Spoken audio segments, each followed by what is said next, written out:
Hello, hello, and welcome to another edition here of Trending Politics Live. My name is Clayton Kearns, as many of you guys know.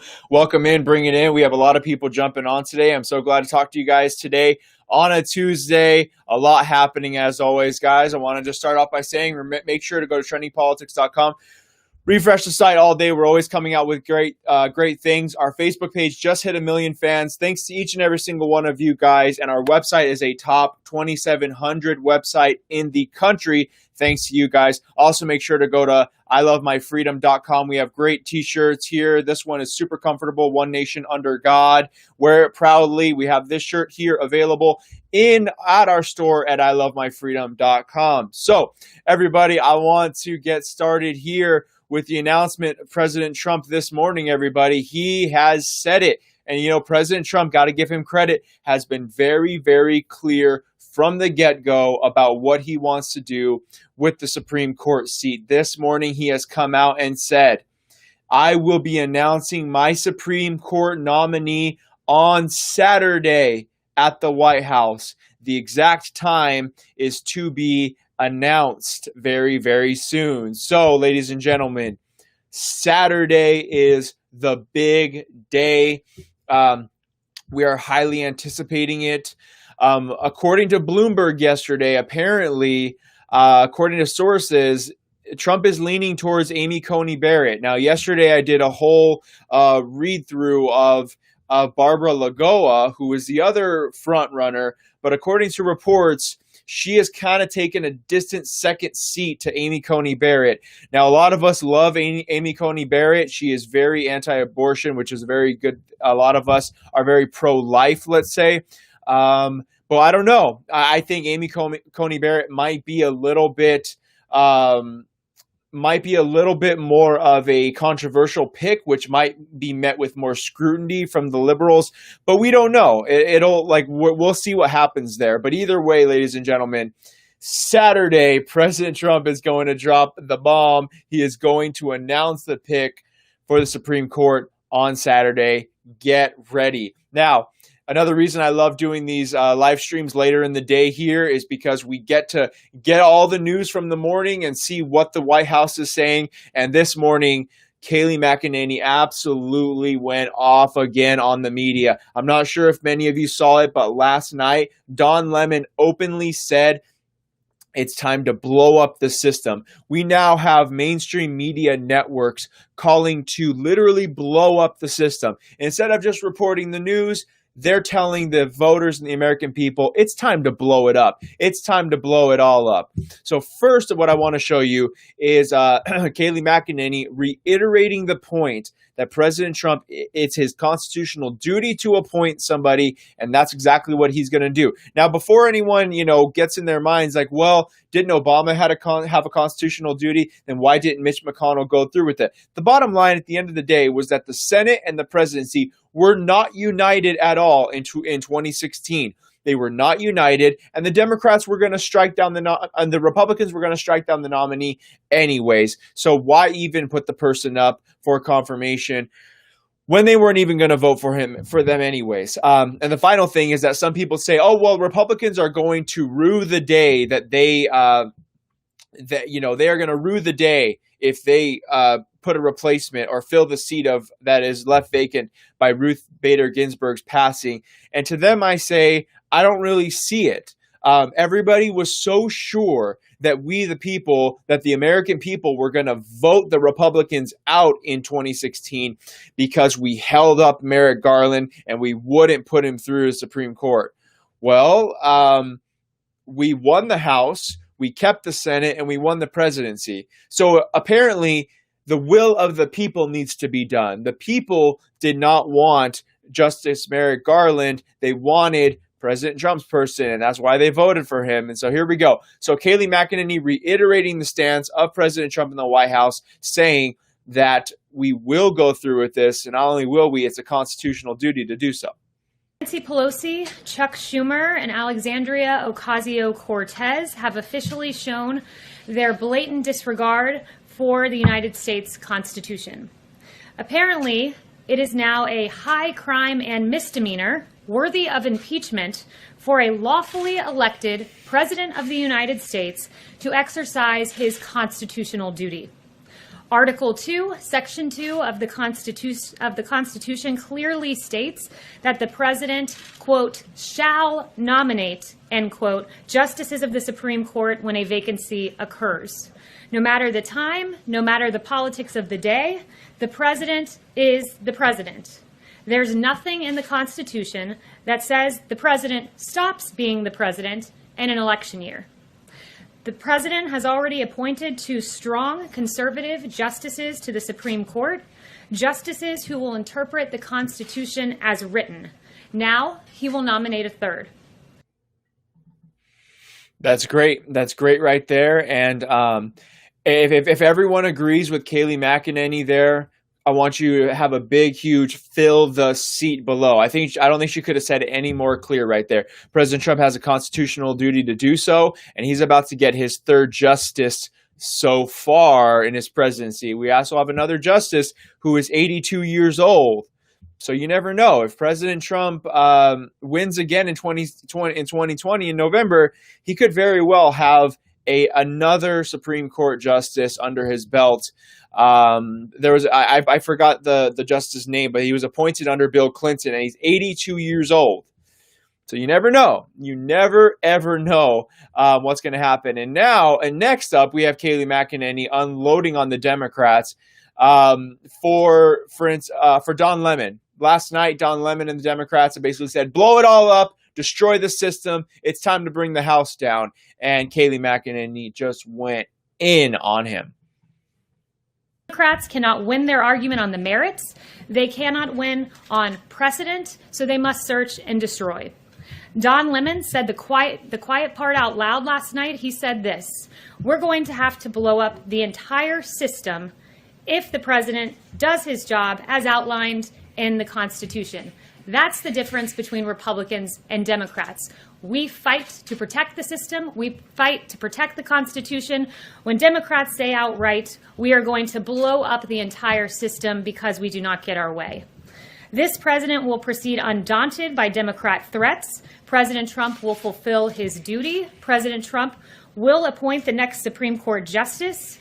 President Trump will protect religious liberty. President Trump will protect our freedom of speech. President Trump will protect our Second Amendment. Under this president, our rights will be upheld, our Constitution safeguarded, and this president will fill that seat. Yep. There we go. I mean, just bringing it more down. Isn't it crazy, the huge contrast between the two parties, right? We have Kayleigh McEnany, we have the Republicans who want to preserve the Constitution, follow the Constitution, and go forward with it. And we have the Democrats, whenever they lose, they want to blow it up. Whenever they lose, they want to blow it up. And on that note, not only do they want to blow up the system, but now they want to change the system. I'm not sure how many of you have heard about this, but the Democrats now want to stack the courts if they are reelected, if they are elected in 2020, if Joe Biden wins, and if they gain in the Senate. Guess what? They want to add more justices to the Supreme Court. And not only that, but they want statehood for Puerto Rico. They want statehood for D.C. They want to stack the Senate so that they can have 4 more senators and be able to pass whatever the hell they want, and then have a stacked Supreme Court so they can pass whatever the hell they want, and the president who's going to do whatever the hell he wants in Joe Biden. Listen to Senator Hirono this morning say, yes, absolutely, if we win, we are going to stack the courts. What about after the election and going forward? Joe Biden was asked last night repeatedly if he wins the election, would he favor adding more justices to the Supreme Court? He would not answer that question. Where do you stand on that? This is long overdue court reform as far as I'm concerned, and I've been thinking about court reform and what we can do regarding the Supreme Court to make it so much more objective. And so this is not something that a lot of us have not thought about. But on the other hand, that's after the election. We only have a serious discussion about any of these things if the Democrats take back the Senate. But that's a warning shot, people. They are telling us to our faces what's going to happen. If the Democrats win the election in 2020, guess what? They're going to stack the courts. They're going to give statehood to D.C. and Puerto Rico. They are going to have an overwhelming Senate majority. They are going to have an overwhelming Supreme Court majority, and they are going to be able to do whatever the hell they want. What's going to stop them at that point from absolutely going through with gun confiscation? What's going to stop them at that point from abolishing the Electoral College? What's going to stop them? And the answer is absolutely nothing. The next question I have is, what would they do if Republicans and conservatives wanted to add seats to the court?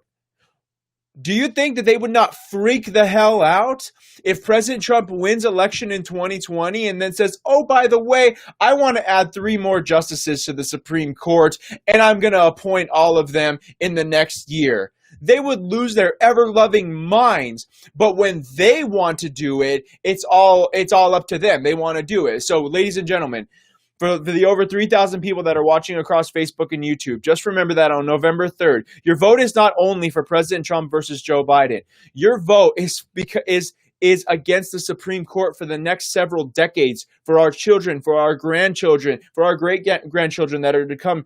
I mean, you guys, if they can stack the courts, imagine them putting in a couple 50, imagine Joe Biden winning, and then them giving statehood to D.C. and Puerto Rico, then them adding 3 or 4 Supreme Court justices in the 4 years, let's say, that Joe Biden or whoever is president on the Democrat side.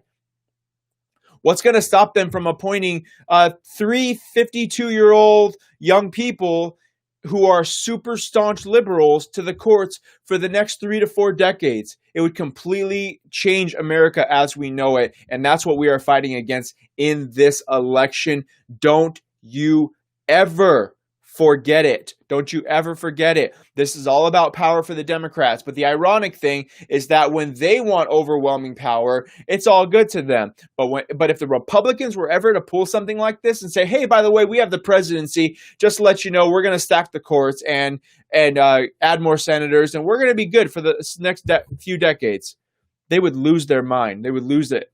So Kayleigh McEnany did have a response to the Democrats wanting to change the Constitution to stack the courts. And she brings up a very good point that even Ruth Bader Ginsburg herself said that court stacking was not a good thing.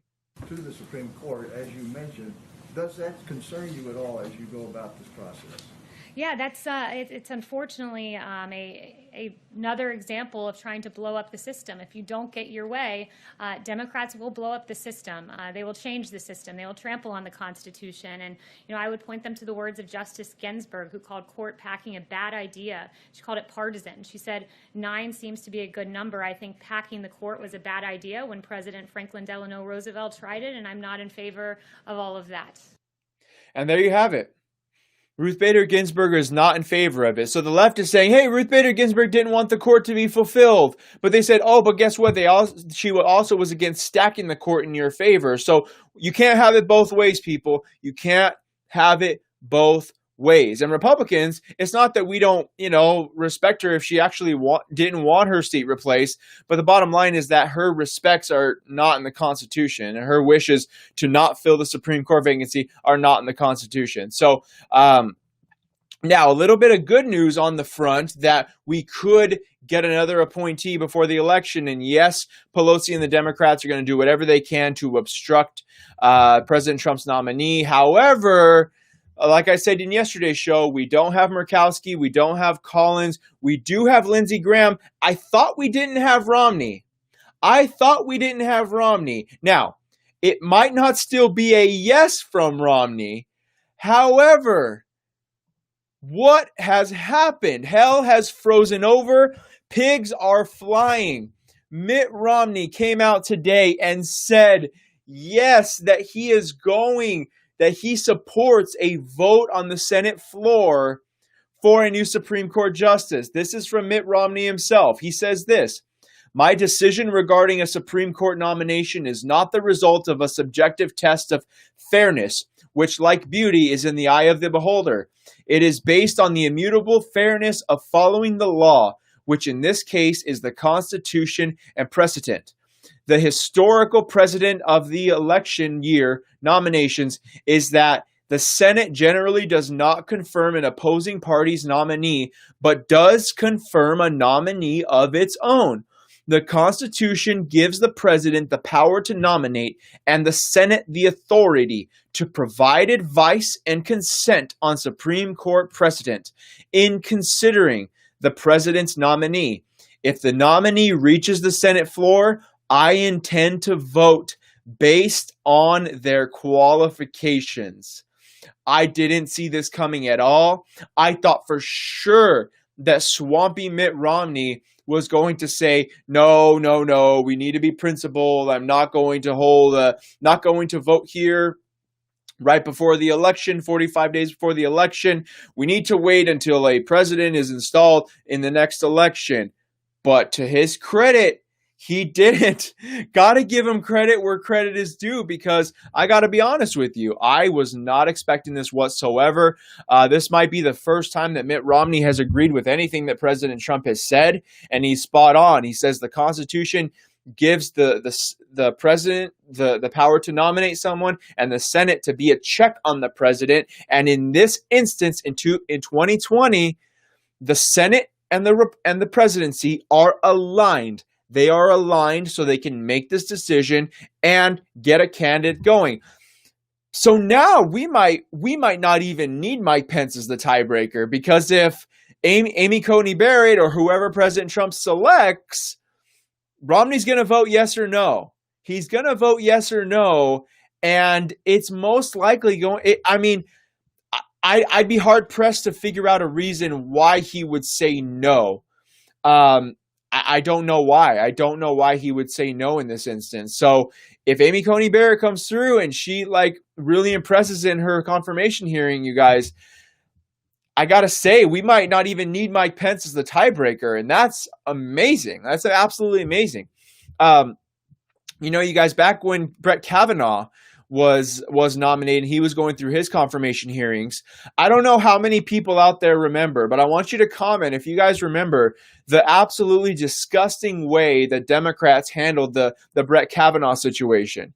A lot of people who might have not been super involved in politics back in 2018, they don't remember the lengths that the Democrats went to in order to crush Brett Kavanaugh's will and attempt to ruin his life. But who else remembers? They sat on the accusations from Christine Blasey Ford. They sat on them. Christine Blasey Ford went to Dianne Feinstein in late July. Remember it, guys. Late July. When did the accusations become public? Mid-September. So she waited the entire rest of the month of July, all of August, and half of September in order to make these very, in this instance, relevant, even though they were ultimately irrelevant, accusations public. And it was after they had already gone through a week of confirmation hearings. So Democrats knew when to drop the bomb to throw the whole system into chaos. And that is why it's time to not play nice with the Democrats this year. They have proven that they cannot be civil. So if you want President Trump to fill the seat, then put a big, huge fill the seat in the comments below. I want to see it all. And again, you guys, if you're watching this on YouTube, please hit that subscribe button. Smash the thumbs up button. It greatly helps out the channel.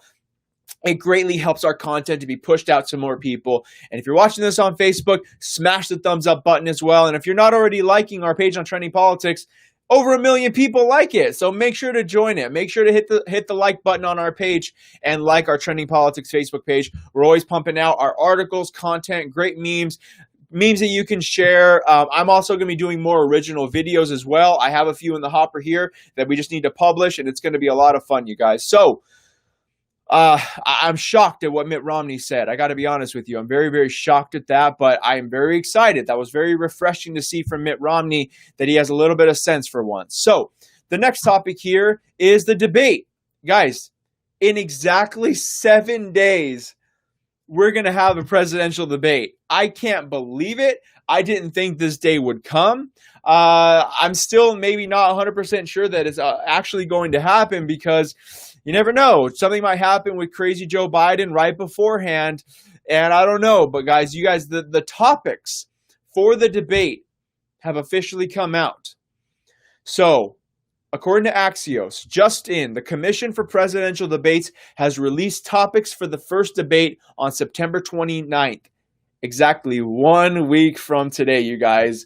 I mean, I'm nervous, but I'm excited. I don't know what to think. It's going to be moderated by Chris Wallace. And here are the topics: the Trump and Biden records, the Supreme Court, COVID-19, the economy, race and violence in our cities, and the integrity of the election.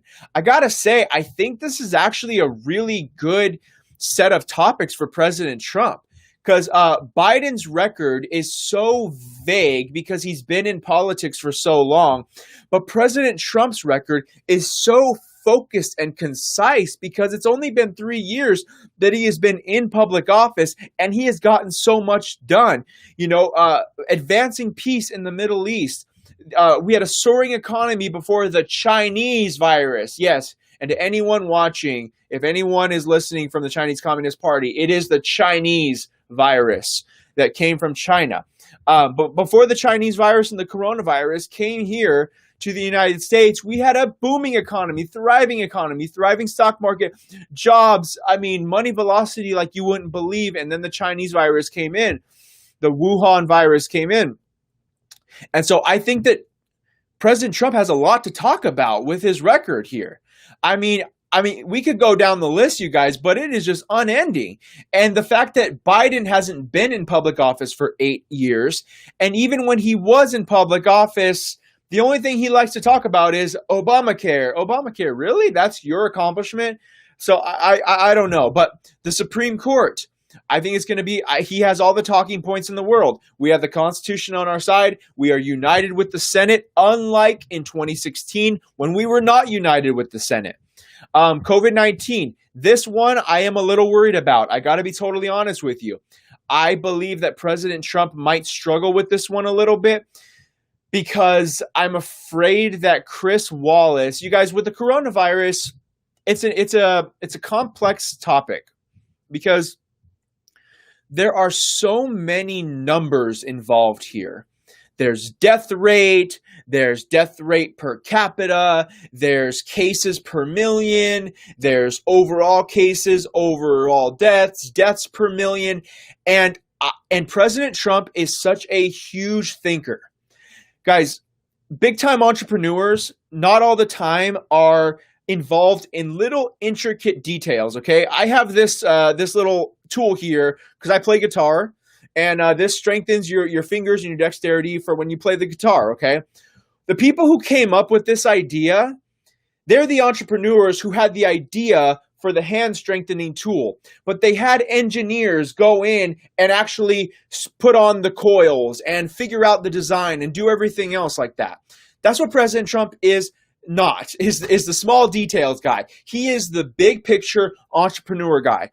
And as much as we love President Trump, he is not someone who is mired in the details. And that's not a bad thing, by the way. That's a very, very good thing. It's the job of a leader to be on the broad vision of things, to have an idea for what is going on. And that's what he did with the coronavirus. He followed Dr. Fauci's advice. He got the economy. He put in safeguards so that the economy wouldn't fall into utter collapse. But I'm afraid that Chris Wallace is going to come out and try to make him look stupid by quoting some minuscule and, numbers and just things that I don't know if President Trump is going to be prepared for. So the COVID-19 stuff is what President Trump has to be most prepared for. He absolutely has to be the most prepared for that. So that's the one I don't think he could do as well. Now, the economy, a lot of people would say, oh, well, that's another victory. Well, Joe Biden is going to try to undercut any economic progress by using the handicap, which is the coronavirus. So President Trump, sadly, can no longer say, record jobs, record stock market, because even though actually the stock market technically is close to all-time highs again, he's going to have to do a lot of preparation on these two topics here, COVID-19 and the economy. He's going to have to do a lot of research on that one, a lot of debate preparation.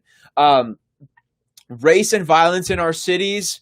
That's another one where Biden might try to use a little bit of, identity politics, but I think President Trump can be pretty well prepared for that one as well. And then integrity of the election, they're probably going to hammer him on, him saying to, do a mail-in vote and then make sure you vote in person. They might get him on that, but I don't know. So that one's going to be a little topic. But the first few topics, I think President Trump can hit a home run here. I don't know if he necessarily needs to hit a home run, but I think that these topics give him the opportunity to do that because he knows these topics. He knows his record. He knows the Supreme Court. If his advisors get him prepared properly, he knows COVID-19, but he can't get mired in the details. I think what President Trump is going to have to do is if Chris Wallace tries to get too granular with the coronavirus details, I think that President Trump has to steer away and go to more of a broad vision of what he did, about the action he took, the China travel bans, the Europe travel bans, the coronavirus funding, the safety nets that he put in for the economy. He's going to need some really good answers, you guys. So I'm excited. The debate's on September 29th, you guys, and I cannot wait for it.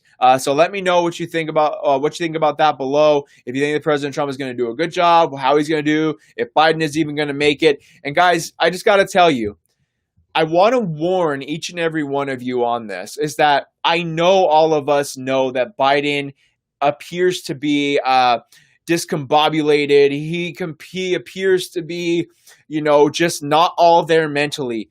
But if we keep saying that over and over and over and over again, we're setting the expectations this low for Biden and we're setting the expectations this high for Trump. So if Biden just overperforms a little bit, it's going to feel like he's overperforming a lot. And if Trump underperforms, then Trump is going to seem like he way underperformed. Now, I will say, Trump wasn't the smoothest operator in the first debate against Hillary, and he still won the election. The second debate, he was better, and in the third debate with Hillary, it was kind of a draw. So I don't think he needs to absolutely hit a home run here, but it would not be good if President Trump strikes out and if Biden just stays alive. You guys realize that is the expectation that we have set for Joe Biden, right? Yeah, that's what Ben Shapiro says. Like, we have set the bar so low for Joe Biden that all he has to do is not have a complete meltdown or stay alive on stage, and he's going to be okay. We have to make sure to set proper expectations because they're probably going to drug him up with something right before the debate, give him some uppers, and he's probably going to crash right as soon as he gets on the plane after the debate. But they're going to shoot him up with some stuff, and that he's going to appear to be vibrant. But you guys, he is not all there. But I am afraid that they might give him something beforehand. And this isn't a conspiracy theory. I mean, this is what they do to athletes. If they get injured at halftime, they shoot them up so they could finish the rest of the game, and then they deal with the injury after the game. I have a feeling that's what they're going to do with Joe Biden. So it'll be very interesting. Now, every single one of you are going to want to stay on for this last video because I guarantee you it's going to be the best video you see all day. At a Trump rally, this woman, this feisty woman, liberal woman, was so pissed off that Trump supporters were out there with Trump 2020 signs that she was driving her car, flipped everyone off, and seemed to forget that she seemed to forget that she was actually driving a car, because then I will just let you see it here. So this is this woman who is an unhinged liberal lunatic who was flipping off Trump supporters, and let's just say poetic justice ensued.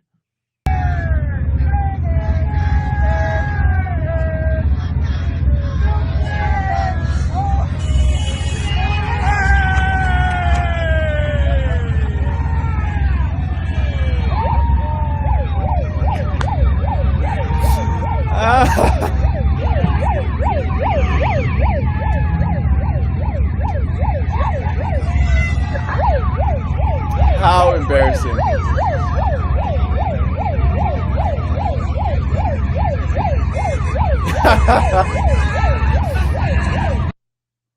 I mean, okay, I'm gonna play that one more time for you guys because we had a few people jump on. We had like 200 people jump on right at the end of that. So just to set the stage again, you guys, there were Trump supporters out there rallying for President Trump, and this unhinged liberal woman forgot she was driving a car. I'll play it one more time for you guys.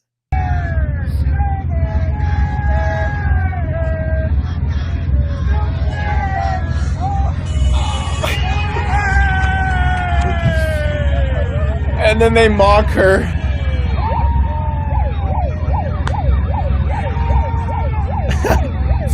So embarrassed, but she deserves it.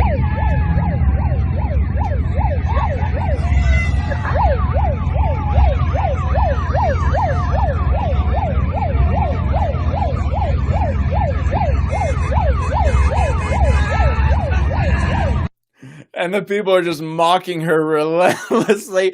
I'm sorry, but yes. I'm so glad Patricia made your day. RM says divine intervention. I agree. I mean, that put a smile on my face. And then the cops pulled her over. You could tell she's like realized that she messed up. I don't know if you can write something up for driving under the influence, but maybe liberal when driving. And yes, Gwen, she did hit the person. If you can see, she has a hard stop, and the cops were coming over because she hit the car in front of her. So, oh my God, you guys! I hope that put a smile on your guys' face. That was amazing. Well, you guys, this was a really fun show. I had a great time. As I always say, my name is Clayton Kearns, trendypolitics.com. If you guys want to go to ilovemyfreedom.com, we have this shirt here available. This is actually one of my favorite shirts. Very, very comfortable, very good fabric made here in the USA, designed by our own staff. And we have this shirt and many, many other good shirts available. A shirt that says, "I will never apologize for standing for the national anthem." We have all of that at ilovemyfreedom.com. And also, I live in California, so I haven't felt the fall weather yet. Today is the first day of fall. I haven't been so fortunate to feel that fall weather yet because I still need the AC all day, and I still need, it's still 90 degrees outside. However, for those of you in the Midwest and on the East Coast, I know that it's starting to get chilly again. We have our Trump beanies back in stock. So check out our store at ilovemyfreedom.com and search throughout the store. I believe it's free shipping on orders over $45. So check it out, everybody. ilovemyfreedom.com, including this shirt. I love this shirt here. It's really, really great, very comfortable. So all of you guys are awesome. Clayton here again from trendypolitics.com. Make sure you're refreshing the website all day, every day. We're trying to get the website to be a top 1,000 website in the country, and we're going to need your help to do it. Make sure you're liking, sharing, commenting on every article you see. If you are watching this on YouTube, make sure to hit that subscribe button, smash the thumbs up button. We greatly appreciate it. It helps out our work so much, and you guys are amazing. So you guys all have an amazing, amazing rest of your Tuesday, and I will see you guys tomorrow, same time, 12 p.m. Pacific, 3 p.m. Eastern. I will talk to you then.